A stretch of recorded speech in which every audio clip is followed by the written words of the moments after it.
It was all leading up to Deathloop, from the first Dishonored all the way to Prey's DLC Mooncrash, with the gameplay, intricate systems, and attempt to bring this chaotic blend of superpowers, stealth, and multifaceted approaches to world design.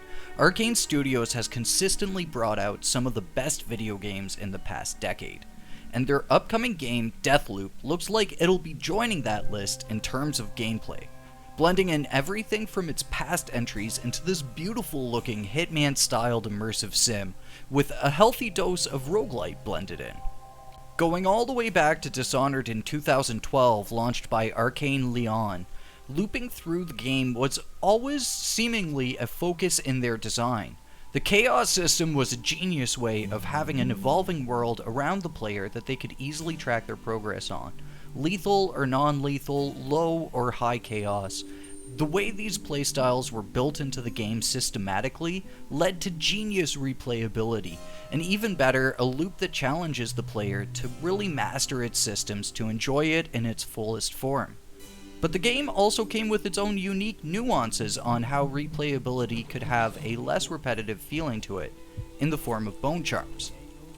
Bone charms randomize when you go through each level, which lowers the feeling of repetition when going through a full playthrough. And when you play through the game multiple times as you get familiar with bone charms, you start to realize which ones are better and which ones are worse for your desired playstyle. Or maybe you get a bone charm that tempts you to the other side, from stealth to high chaos and vice versa.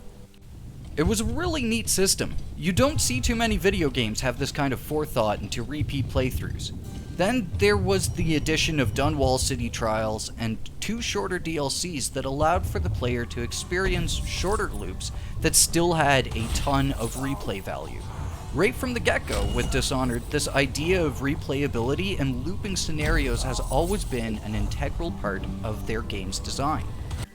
Then, Dishonored 2 expanded on literally everything in the game, from how stealth and non-lethality works, to awesome new powers, to bone charms, but more so than that, it automatically merited at least a second loop through it to get to use either all of the powers or play as the character that you didn't choose in the first place between Emily and Corvo. The addition of crafting bone charms also added a kind of collect-em-all vibe to the really hardcore players, as you could carry that progress over through New Game Plus repeatedly with bone charm traits. But Death of the Outsider was where Arkane doubled down on how the random factors of bone charms heavily affect your playthrough. Without the similar RPG-light skill trees of 1 and 2 with runes to upgrade your powers, you now needed to rely on the bone charms you acquire to get the things you would normally upgrade for in previous games. The additions of 3 new powers that were actually super fun to use, and the regenerating mana tweak was also really interesting when it came to replay value.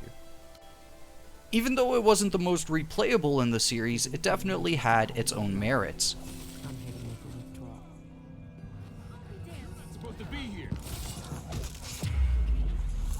In the same year, a different team from Arkane out in Texas dropped Prey, rebooting a classic franchise and bringing its own host of creative abilities, from turning into mundane objects to being some kind of psychic wrench-wielding Jedi. In all seriousness though, Prey is an absolute pinnacle of emergent gameplay, and it again warranted repeat loops to experiment with different playstyles, powers, and plot decisions. It wasn't quite as loopable as the Dishonored franchise, only meriting 2 or 3 playthroughs, but they were damn meaty experiences with an incredibly intricate design to how players could approach the game. But it was with the follow-up DLC Mooncrash that Prey went full-on Deathloop, the first real roguelite that the studio had ever put out.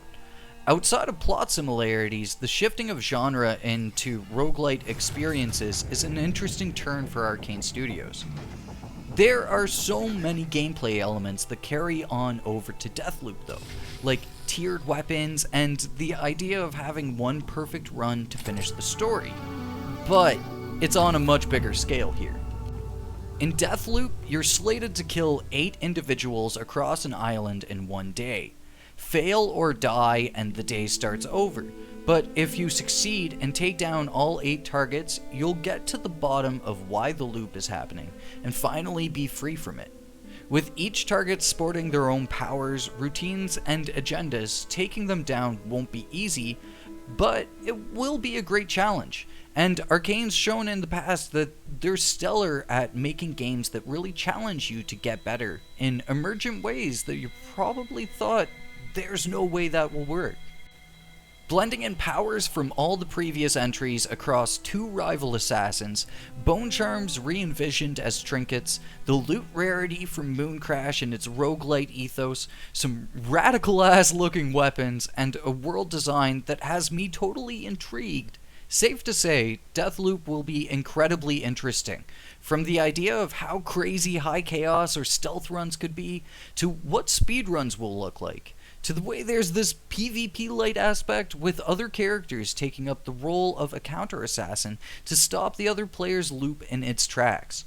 All of that blended with this almost decade-long building ethos of repetitive gameplay, going through loops that have this finesse of mastery about them that other games try really hard to achieve, but don't quite obtain. Deathloop launches September 14th, and safe to say, I'm really stoked to play it. Thank you for watching.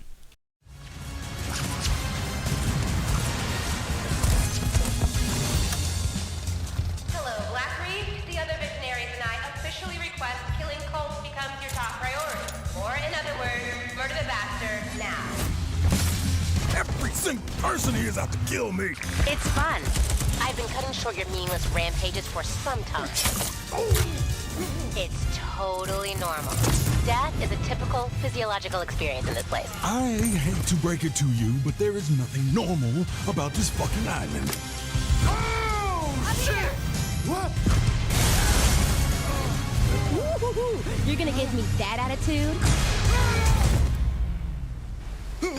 Same day, which means I already know what's going to happen. Am I supposed to do this every day for the rest of my life? Fuck that! I'm breaking this loop.